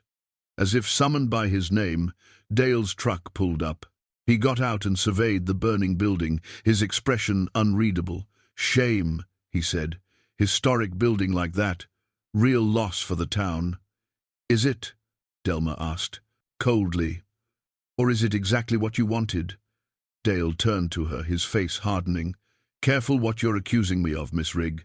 Arson is a serious crime. So is murder." They stared at each other across the space between them, the burning building crackling in the background. Sheriff Barlow watched them both, his hand resting casually on his belt near his radio. "I'll be at that meeting Tuesday," Dale said finally. "Looking forward to seeing what you think you've found." He got back in his truck and drove away. Delma stayed until the fire was out, until the trading post was nothing but smoking ruins and charred timber. The building was gone, but the story wasn't. The evidence was safe. The truth would be told. And on Tuesday night, in front of witnesses and journalists and anyone else who cared to listen, she would make sure that Leonora Mordaunt and Josette Renard finally got the justice they deserved. The 2 days before the meeting passed in careful preparation. Delma, moved the original documents to a bank vault in Billings, keeping only high-quality copies for the presentation. Opal worked with the State Historical Society to arrange for their representatives to attend, and they contacted a documentary filmmaker who specialized in historical injustices. The Billings Gazette sent a reporter. The Great Falls Tribune sent one too. Even Montana Public Radio got wind of the story and requested an interview for after the presentation. Word spread through Shale Creek like wildfire. The library's meeting room could only hold 60 people, and Opal was fielding calls from residents wanting to reserve seats. Some were supportive, curious about the town's hidden history. Others were hostile, accusing Delma of stirring up trouble for attention. Dale Torrance's response was more calculated. He released a statement through his lawyer, calling the upcoming presentation an unfortunate example of historical revisionism and suggesting that Delma was exploiting a tragic pioneer story for personal gain. He announced he'd be attending the meeting to set the record straight and defend his family's good name. The night before the fines meeting, someone left a dead crow on Delma's doorstep, its neck twisted. The message was clear, primitive, and ineffective. She photographed it, reported it to the sheriff, and threw the bird into the woods for the scavengers. She wasn't afraid. Or rather, she was afraid, but refused to let fear stop her. That evening, Opal came to the cabin. They sat by the wood stove, drinking tea, going through the presentation one more time. They'd organized the evidence chronologically, Leonora's journal first, then the account books showing the theft, then the letters proving the conspiracy, then Josette's testimony, and finally, the physical evidence of the marshal's badge and the cell where Leonora had died. "It's airtight," Opal said. "Even if people don't want to believe it, they won't be able to deny it. The documentation is too complete. Dale will try. He'll claim the journals are forgeries, that we fabricated everything. Let him. We have the originals in a secure location, and the Historical Society has already authenticated the paper, ink, and handwriting. They've confirmed everything is consistent with the 1,850 seconds period." Opal set down her teacup. "Delma, you've done something remarkable here. You've given voice to two women who were deliberately silenced. Whatever happens tomorrow, that matters. What do you think will happen?" "Honestly, I think Dale and some of the old families will push back hard. I think there'll be denial and anger and probably some ugly accusations. But I also think there are people in this town, good people, who'll want to do right by this. Who'll want to acknowledge what happened and make amends. Can you make amends for murder? No. But you can acknowledge it. You can honor the victims. You can make sure their story is told truthfully." Opal paused. "And you can make sure it doesn't happen again." After Opal left, Delma sat alone by the stove, thinking about the next day. She'd prepared everything she could. The presentation was organized, the evidence was secured, the witnesses were lined up, but she knew that standing in front of the town and accusing one of its most prominent families of murder, even murder committed generations ago, would take every ounce of courage she had. She thought about Leonora, writing in her journal by candlelight, documenting the truth even as danger closed around her. She thought about Josette, breaking through a stone wall to hold her dead lover one last time, then walking north into an uncertain future, carrying nothing but grief and truth. If they could face that, Delma could face one hostile town meeting. She dressed carefully the next day, clean jeans, a white blouse, and the red skirt. Armor for the battle ahead. She packed the presentation materials in her truck, double-checking everything, then drove down the mountain toward Shale Creek. The town felt different as she drove through it. People stood in small groups on the sidewalks, talking. She saw Dale Torrance's truck parked outside the diner, surrounded by several other expensive vehicles. A strategy meeting, probably. Plans to discredit her. Let them plan. The truth didn't need strategy. She arrived at the library 2 hours early to help Opal set up. They arranged chairs in rows, set up a projection screen for displaying the document photographs, and tested the microphone. Opal had arranged for the meeting to be recorded, both audio and video, ensuring there'd be no disputes about what was said. By 5:30, people were already lining up outside. The meeting wasn't scheduled to start until 6, but the room was half full by 1:45. Delma recognized some faces: Howard Pickens from the general store, Louise from the post office, Vernon Pritchett, the amateur historian. There were also people she didn't know, some who looked supportive and some who looked angry before anything had even been said. The journalists arrived, professional and neutral, setting up recording equipment. The Historical Society representatives came next, 2 scholars from the university in Missoula, both carrying briefcases full of documentation to support the authenticity of the evidence. At 5 minutes to 6, Dale Torrance arrived with an entourage. His lawyer, a sharp-looking woman in an expensive suit. A man Delma didn't recognize, but who carried himself like someone used to authority. And 3 other people, all well-dressed, all wearing the same expression of controlled anger. They took seats in the front row, directly facing the podium. Dale met Delma's eyes across the room, his expression hard. She met his gaze steadily, refusing to look away first. At exactly 6 o'clock, Opal called the meeting to order. "Good evening, everyone. Thank you for coming to this special historical presentation. Tonight, Delma Rigg will be sharing findings from her research into the history of the old Mordaunt trading post. Before we begin, I want to remind everyone that this is a public forum. Please be respectful, hold your questions until the end, and remember that we're here to learn about our town's history, however difficult that history might be." She stepped aside, and Delma took the podium. Her heart was pounding, but her hands were steady. She looked out at the packed room, 60 people, maybe more, standing in the back, all of them waiting to hear what she had to say. She took a breath and began. "My name is Delma Rigg. 6 weeks ago, I purchased the old Mordaunt trading post for $1 at a county auction. I thought I was buying a historic building to restore. What I found was evidence of crimes that have gone unpunished for over 170 years.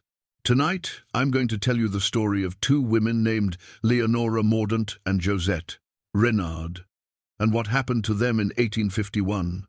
She started the presentation, displaying the first image on the screen, the locket with the photograph of the 2 women. This is Leonora and Josette. They were friends. They were lovers. And one of them was murdered while the other was forced to watch. A murmur ran through the crowd. Dale Torrance's lawyer leaned forward, taking notes.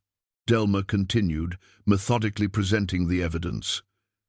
Leonora's journal entries, read aloud in her own words, the account books showing the systematic theft, the letters between Silas Mordaunt and Samuel Torrance, including the one that proved they'd murdered Marshall Fairbank, Josette's testimony, describing what she'd witnessed and how she'd tried to preserve the truth, and finally, the physical evidence, the badge, the cell, the chains.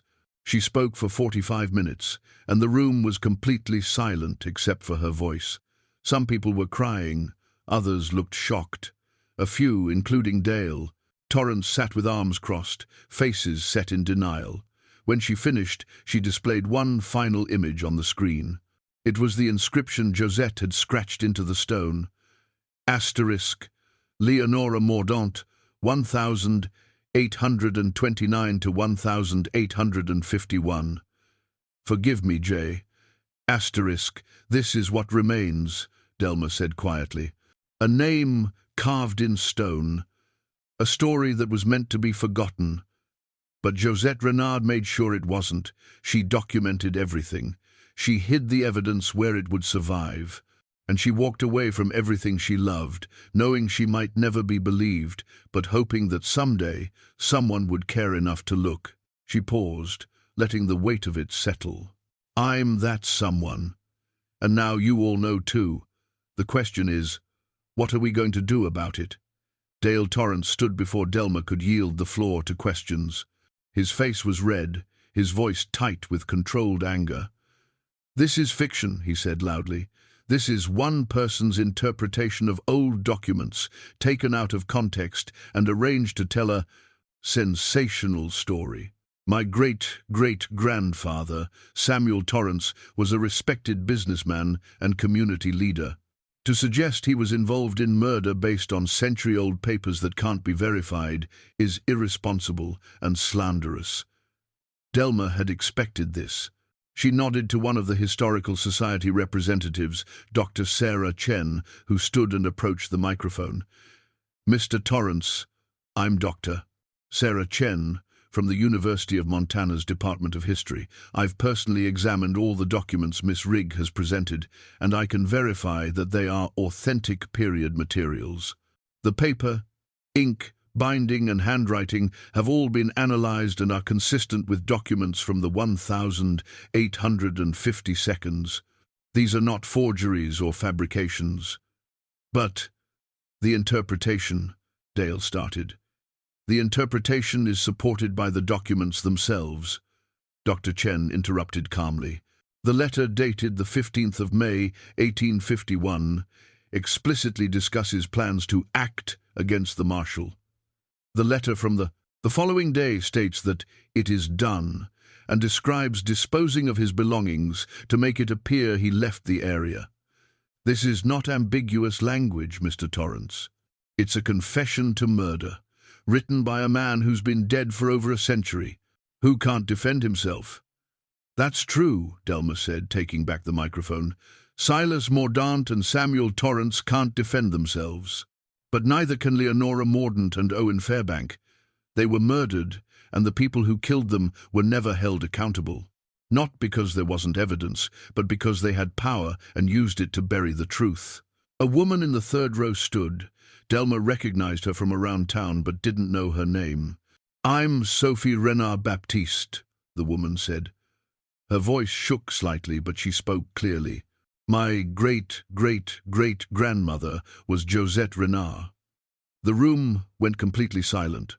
Sophie continued, "My family has oral histories that match everything Miss Rigg has presented tonight. We were told that Josette fell in love with a white woman, that the woman's father was a cruel man who cheated our people, that Josette's lover was killed, and that Josette fled north to Red River. We were told she spent the rest of her life grieving, that she never stopped talking about what happened here, and that she made our family promise to remember. To never let Leonora's name be forgotten." She turned to face Dale. "So when Mr. Torrance says this is fiction, I want him to know that my family has been carrying this truth for 5 generations. We always knew. We just didn't have proof until now." Sophie sat down, and several people near her reached over to touch her arm in support. In the front row, Dale's lawyer was whispering urgently in his ear. Vernon Pritchett stood next. "I've been researching Shale Creek history for 40 years. I've known there was something wrong with the Mordaunt story for most of that time. Too many gaps, too many contradictions, but I never had the courage to push it the way Miss Rigg has. I want to thank her for that, and I want to say publicly that I believe her. Every word." More people stood, speaking in support.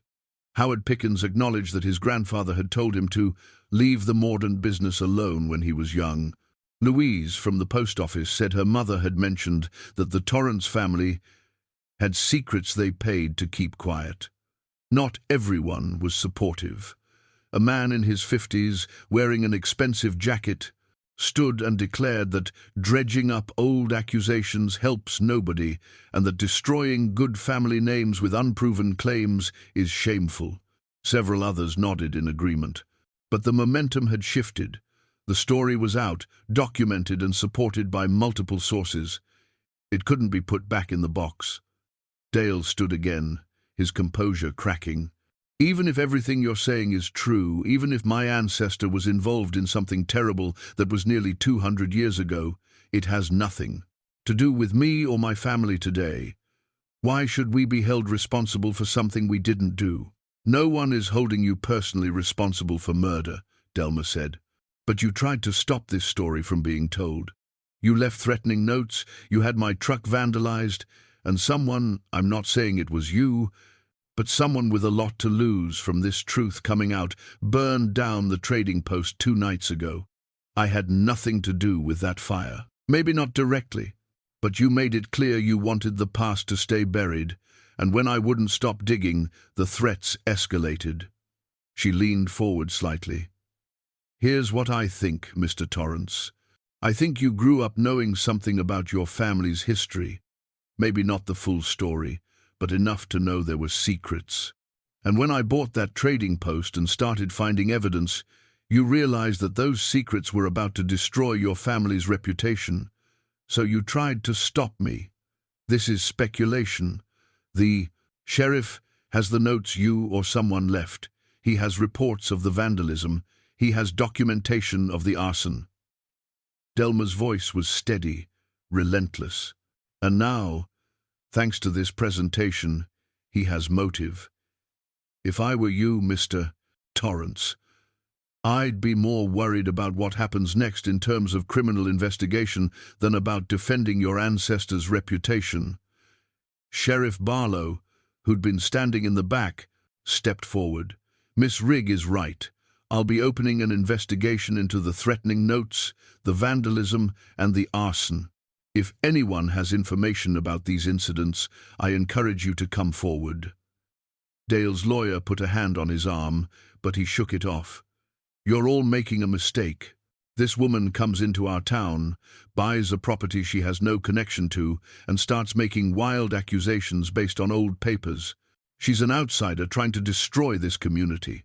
I'm not destroying anything, Delma said quietly. I'm revealing what was already destroyed. 2 lives, cut short by greed and hate. I'm giving them back their voices. That's not destruction, Mr. Torrance. That's justice.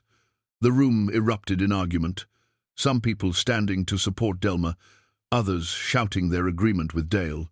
Opal had to call for order repeatedly, finally threatening to end the meeting if people couldn't remain civil. Into the chaos, Sophie Renard-Baptiste stood again. She was crying, but her voice cut through the noise. I have something I'd like to share, she said. Something my grandmother gave me before she died. She pulled a folded paper from her purse and carefully opened it. This is a letter. It's written in French and Michif, and it's dated 1852. It's from Josette to her sister, written after she reached Red River. My grandmother translated it for me. I'd like to read part of it. The room quieted. Sophie began to read, her voice shaking with emotion. I am alive, but my heart is buried in Montana territory.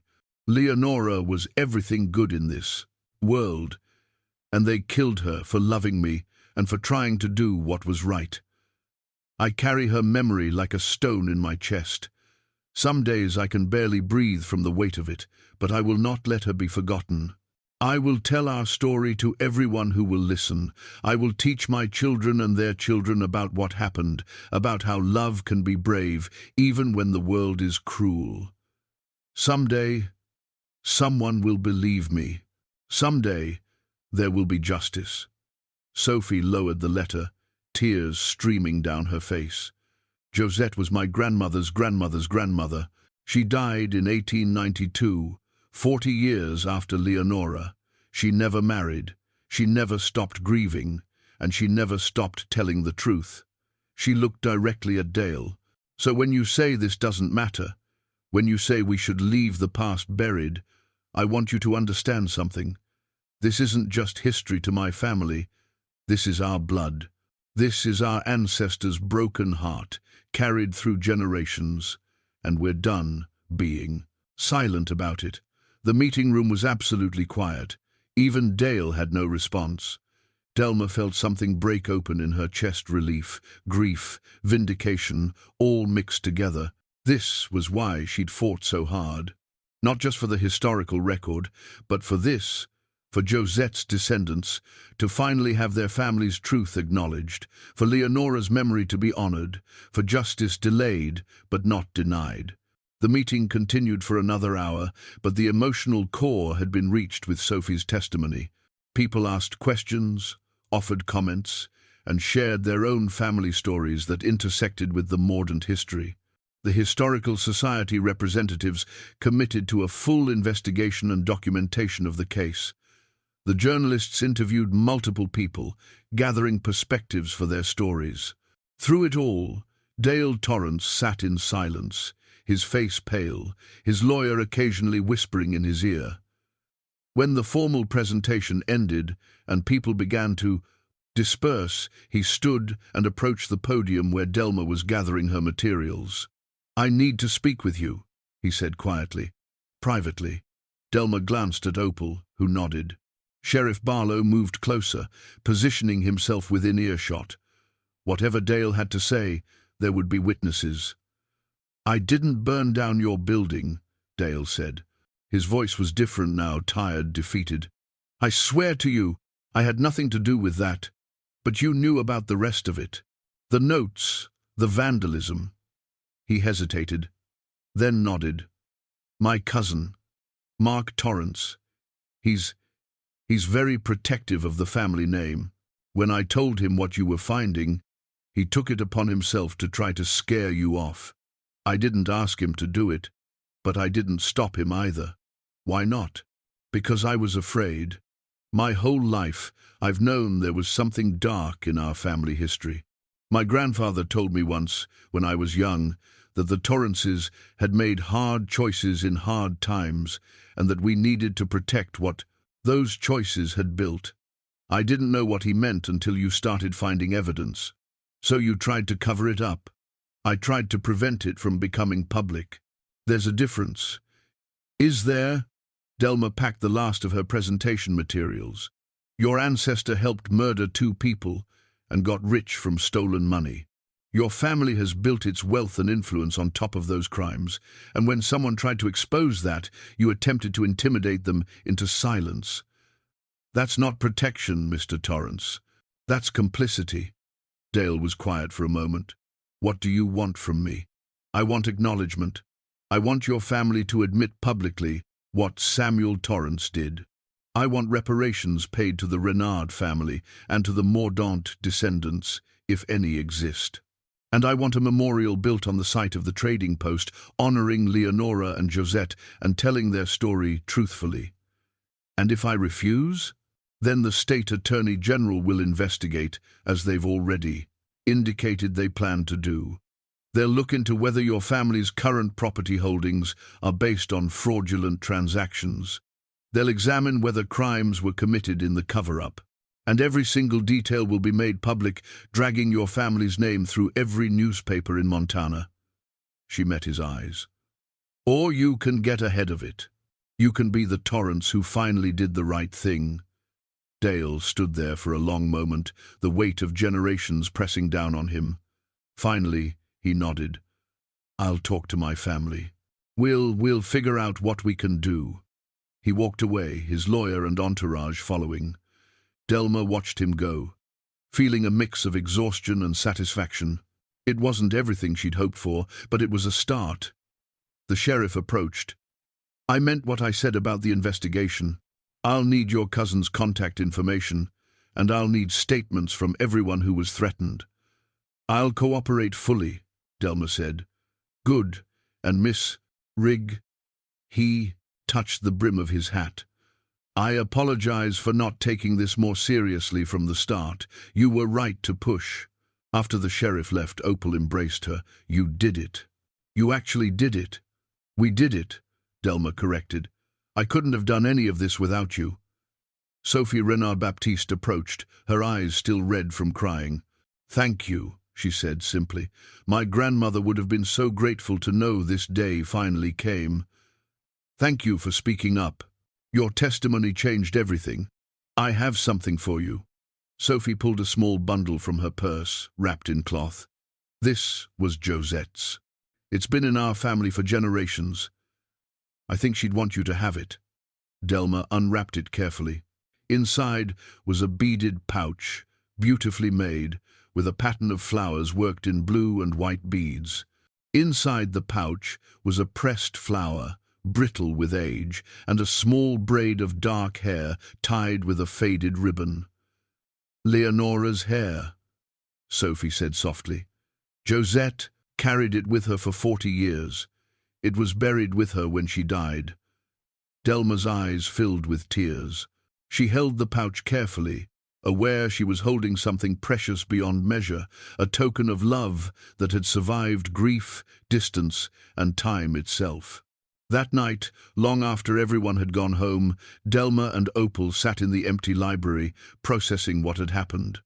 The town council called an emergency meeting, Opal said. They're voting tomorrow on whether to create a historical commission to investigate the Mordaunt case officially. Will it pass? I think so. There's too much public pressure now, and the Torrances have lost their ability to control the narrative. Opal smiled. You changed this town tonight, Delma. Maybe not everyone is happy about it, but you changed it. Leonora and Josette changed it. I just made sure people heard them. Don't undersell what you did. It took courage, real courage, to stand up there and tell that story, knowing you'd face opposition and threats. You could have walked away at any point. You didn't. Delma thought about the red skirt, about 40 years on the mountain, about the moment she'd decided to buy a crumbling trading post for $1. Every choice had led here, to this moment where truth finally emerged from darkness. I couldn't walk away, she said. Once I read Leonora's words, once I understood what had been done to her, there was no walking away. She deserved to have her story told. They both did. Outside, Shale Creek slept, but something had shifted in its foundations. The past had been brought into the light, examined and acknowledged. The work of healing could finally begin.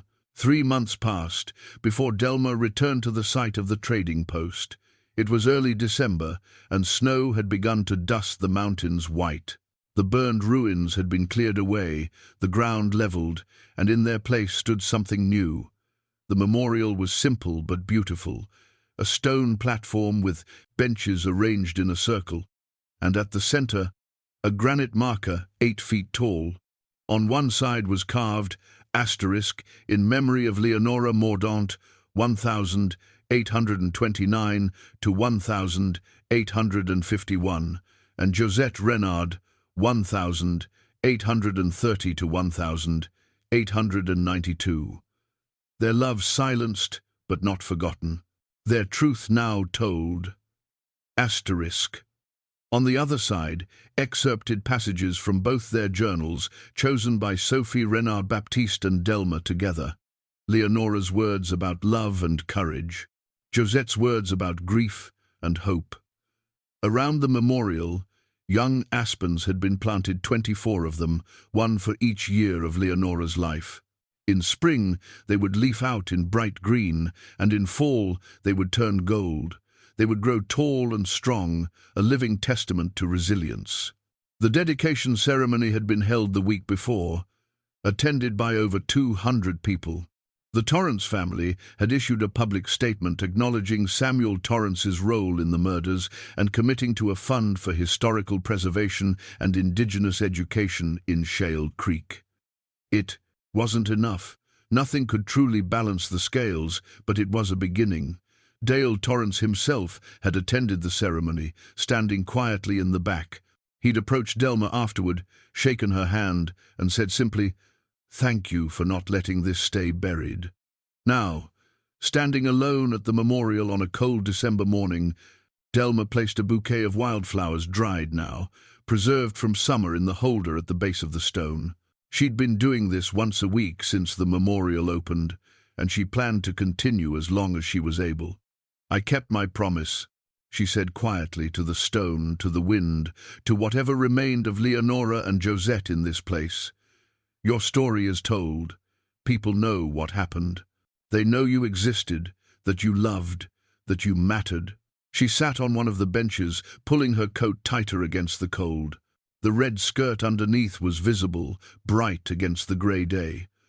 Her life had changed in unexpected ways.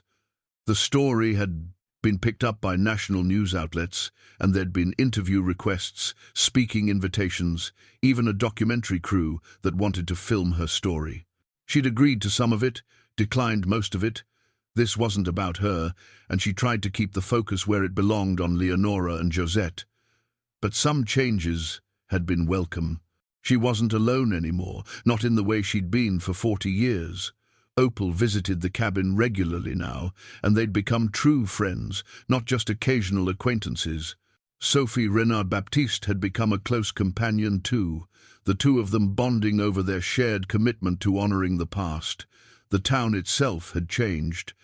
The Historical Commission had been established, and they were methodically working through Shale Creek's history, identifying other stories that needed telling, other injustices that needed acknowledgement. It was painful work, forcing people to confront uncomfortable truths about their town and their families, but it was necessary. And the trading post site had become a gathering place. Delma often found people here, sitting quietly, reading the inscriptions, leaving flowers or small tokens.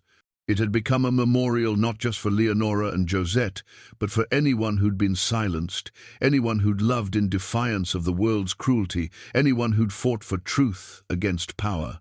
Footsteps crunched in the snow behind her. Delma turned to see Sophie approaching, carrying a thermos and 2 cups. "Thought you might be here," Sophie said, sitting beside her. "Brought coffee."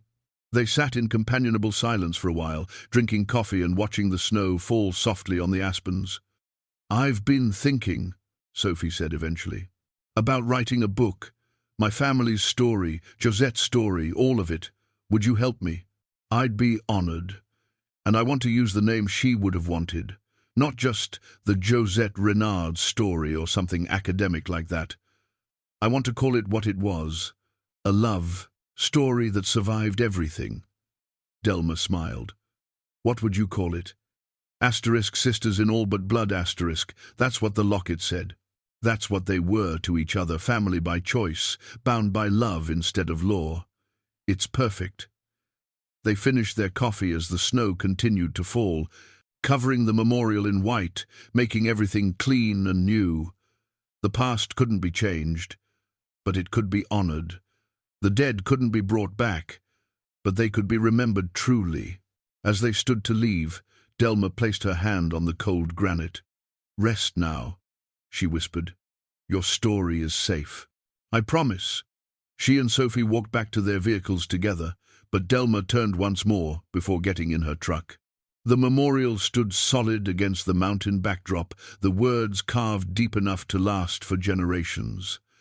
Some things stayed buried, but some things, the important things, the true things, eventually found their way to light.